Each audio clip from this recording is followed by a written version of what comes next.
You think the biggest threat to your relationship is some stranger at a bar. It's not. The real danger is sitting in her office right now, laughing with her, sharing stories, maybe even texting her after hours. That's how betrayal begins, not with strangers, but with colleagues who slide past every defense. The cost? Your trust shattered, your confidence destroyed, and your role in her life quietly replaced. But here's the twist. She doesn't even realize how many signs she's leaving behind, and once you know what to look for, you'll never miss them again. In this video, I'll walk you through 6 clear signs she's cheating with a coworker, and at the end, I'll show you what every man must do when those signs appear. Most men imagine betrayal as something that happens far away, with a stranger. The truth is, it often begins much closer, right where she spends most of her day, the workplace. Hours of collaboration, late nights on projects, even quick work trips create an unusual kind of closeness. It doesn't look dangerous on the surface, but under pressure and repetition, bonds grow stronger than you realize. Technology makes it even easier. Messages that start professional slip into personal. A great job today turns into a late-night check-in. With instant access, those small interactions multiply quickly. And here's what you need to know. For many women, attraction isn't just physical, it's emotional. When a colleague validates her ideas, remembers the little details, or shows up during stressful moments, that bond can feel more powerful than anything material. Then comes comparison. The office is a world of status and competence, and an instinct called hypergamy. The pull toward higher value is always at play. If another man looks sharper, leads stronger, or simply seems more attentive, the pull is there. Cheating rarely starts with something obvious. It starts with micro moments, smiles, inside jokes, attention given where it doesn't belong. That's why you need to recognize the early red flags before they stack into something undeniable. And let's start with the first sign. Number 1, she suddenly changes her appearance. A woman who has gone years dressing in a steady, predictable way does not wake up one morning and decide to reinvent her entire look for no reason. Pay attention when her wardrobe sharpens overnight, when new shoes and accessories start piling up, when she invests in hairstyles that take more effort and carry a fresh message. The most telling clue? She reserves these changes for the office. This is not about vanity. It is about audience. If her extra effort is not aimed at you, then who is it meant to impress? Many times, a single compliment from a colleague can trigger a ripple effect. "You look great in that color," becomes an excuse to buy 3 more outfits in the same shade. A light-hearted remark about her hair turns into regular salon visits. What looks like self-care can, in context, signal directed attraction. Body language ties into this shift. Notice the perfume she wears before leaving for work, the careful makeup applied even on casual Fridays. It is not just about looking put together, it is about signaling availability, about creating an appealing presence for someone specific. You may also notice non-verbal cues when she interacts with that coworker. Leaning in closer, smiling more, eyes lingering longer. These behaviors, paired with a sharp change in looks, paint a clear picture. Do not dismiss this as harmless experimentation. People do not overhaul their style without motivation. A woman who suddenly invests this much energy into her appearance at work is not just dressing for herself. She is dressing for someone else's eyes. And that, my friend, is a red flag you cannot afford to ignore. Number 2, she brings up a specific coworker all the time. When a woman cannot stop weaving a man's name into everyday conversation, it is never random. Pay close attention to who keeps showing up in her stories.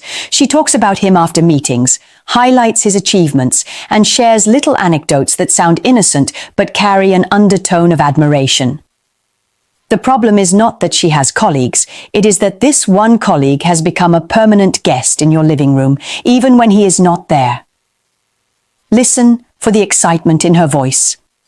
Does her tone lift when she says his name? Does she retell his jokes or quote his opinions as if they carry special weight? These are not neutral mentions. They are signals of emotional investment. When she knows about his hobbies, his family, his weekend plans, she has crossed the line from professional acquaintance into personal bond. Another layer of danger appears when she starts comparing you to him. Maybe it is subtle. He's so organized with his projects, but comparison always cuts. It means she is holding you and him on the same scale and often placing him higher. That kind of repeated framing plants seeds of dissatisfaction. Do not get distracted if sometimes she downplays or avoids mentioning him. Overcompensation can take two forms: constant praise or sudden silence. Both are signs of a growing attachment she does not want you to notice. Understand this. When her coworker's name becomes a recurring character in your daily conversations, you are not dealing with casual office chatter. You are witnessing the rise of an emotional connection that could evolve into something much deeper. That pattern alone should jolt you awake. Number 3, her schedule starts to change in ways that don't add up. A stable routine is one of the easiest patterns to track. That is why sudden shifts stand out. When she begins staying late at the office more often, when unexpected meetings appear out of nowhere, or when business trips suddenly increase without clear explanation, you need to question the story you are being fed. Men often rationalize this. They tell themselves, she's just working hard, or her company is demanding. But ask yourself, why now? Why the sudden urgency after years of predictable hours? Why the vague explanations when pressed for details? Ambiguity is not an accident, it is cover. Look at how she frames these changes. Does she throw out generic excuses like a project deadline without naming specifics? Does she dodge when you ask where the event is held, who is involved, or why she wasn't told earlier? These are not slips. They are strategies to keep you at arm's length. Also notice the way technology slips into her schedule. Late-night messages, calls she takes in another room, a phone that used to be left on the table now travels everywhere with her. None of these behaviors exist in isolation, but together they sketch a pattern. Her time is being redirected. And where time goes, attention follows. Do not underestimate the meaning of absence. When her routine no longer belongs to both of you, but becomes a private orbit you cannot access, you're not just dealing with busyness, you are dealing with distance. And distance, in relationships, is the first symptom of betrayal taking root. Number 4. Her secrecy grows stronger than ever before. Transparency in a relationship is simple. When there is nothing to hide, nothing needs to be protected. But when secrecy begins to expand, you are staring at a shift that cannot be ignored. A woman who once left her phone on the couch now guards it like a state secret.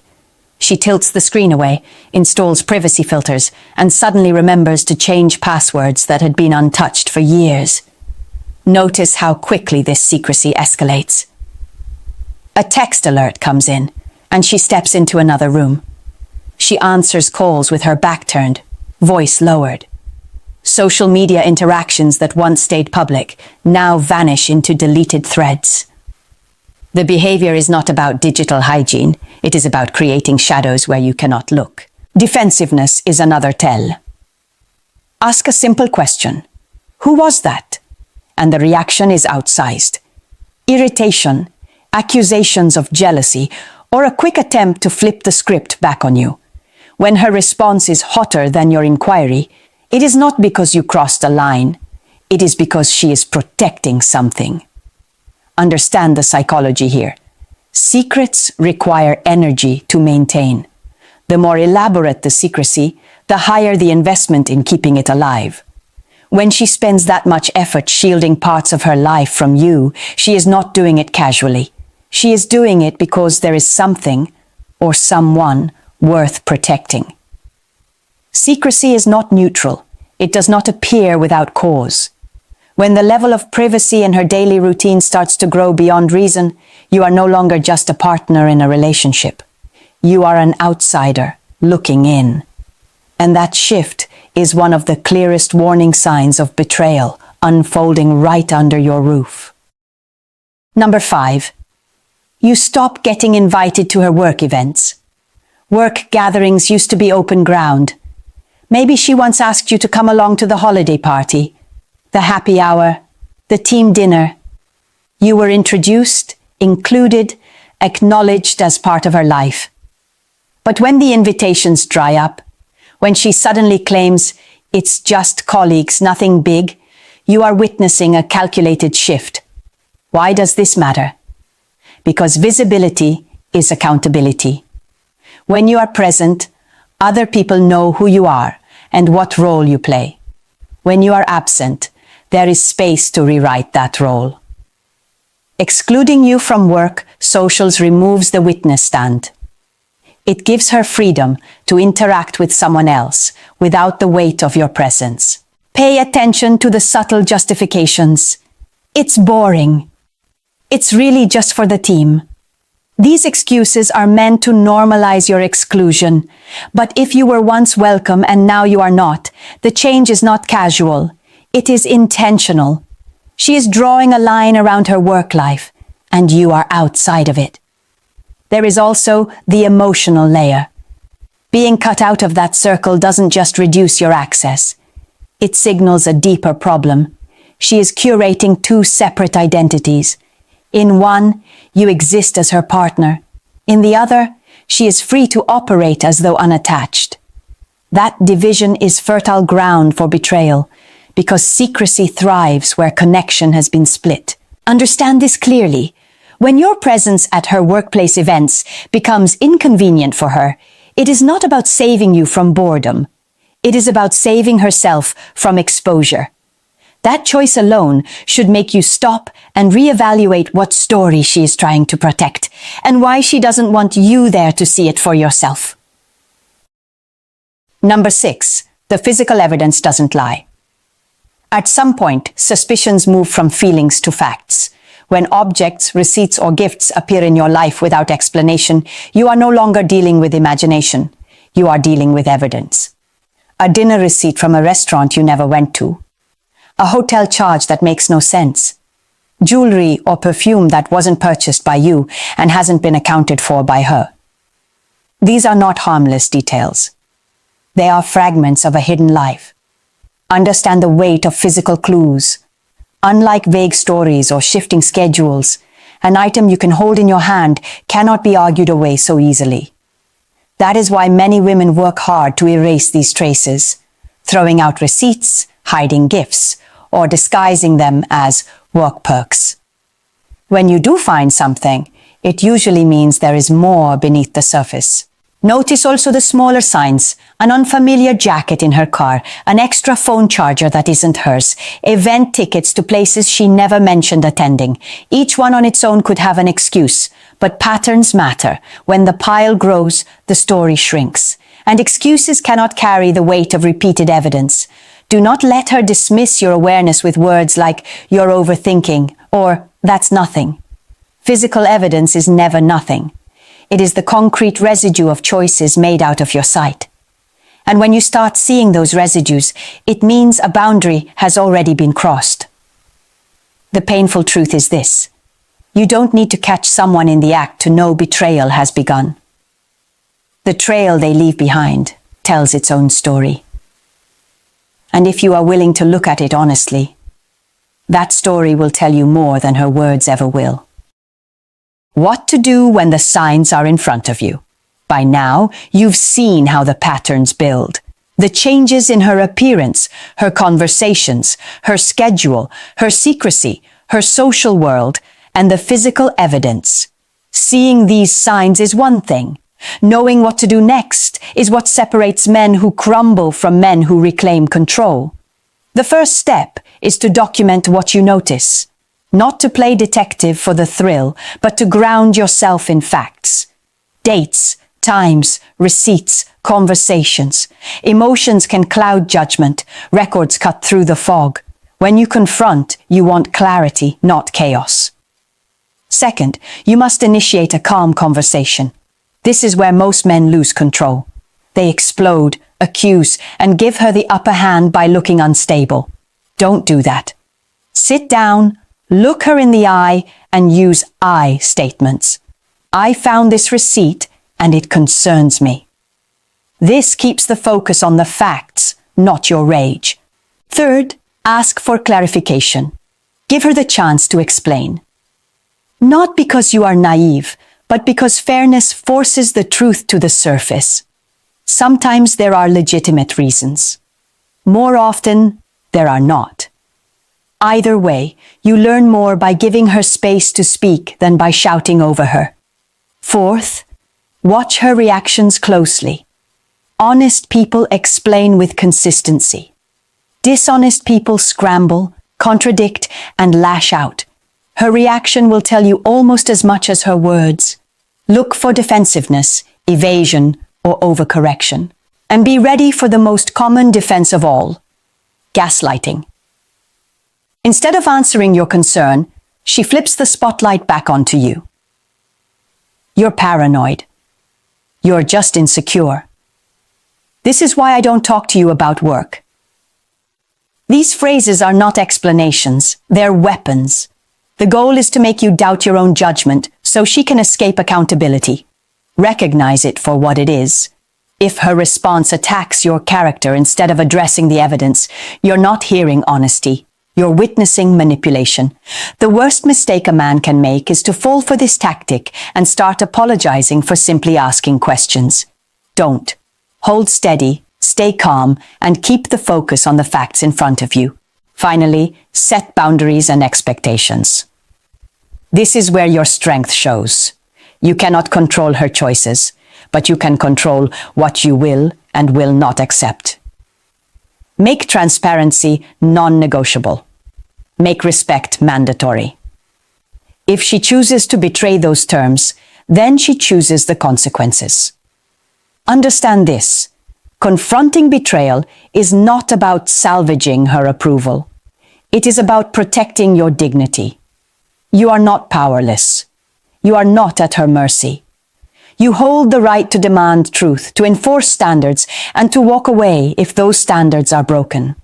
The hardest step is not gathering evidence or asking questions. The hardest step is having the courage to see clearly and act decisively. If she is honest, you will know. If she is unfaithful, you will also know. What matters most is that you stand firm in the one place no one can shake, your own boundaries. You've now seen the full picture. The office isn't just a place where projects get done. It can be the silent breeding ground for betrayal. And when you look closely, the signs are there. Her sudden shift in appearance, the way she keeps bringing up a certain coworker, the late nights and vague excuses, the rise in secrecy, the shrinking of your place in her social circle, and finally, the undeniable trail of physical evidence. These are not coincidences. They are patterns, and patterns speak louder than words. If you've connected the dots, you know where this road leads. Pretending not to see it won't protect you. Looking the other way won't buy you peace. Denial is the most expensive mistake a man can make in his relationship, because every day you ignore the truth, you trade away your dignity. But here's the other side of the truth. You are not helpless. You are not a victim unless you decide to be. When you document what you see, when you confront with calm strength, when you give her the chance to explain but refuse to tolerate lies, you take back control. When you set firm boundaries and mean them, you make it clear. You value your time, your respect, and your future too much to let anyone gamble with them. Cheating does not start with dramatic moments. It starts with small cracks. And the man who pays attention to those cracks gains the power to choose his response before it's too late. That's the lesson here. Not fear, but awareness. Not weakness, but strength. If this message hit you hard, it's supposed to, because men wake up when the truth stings. And if you want more truths that will keep you sharp, protect your peace, and help you navigate relationships without losing yourself, subscribe now. Hit that like button, share this with another man who needs to hear it, and drop a comment. Which sign do you think is the biggest red flag? The difference between betrayal breaking you or building you is simple. Stay blind, and you break. Stay awake, and you build. The choice is yours.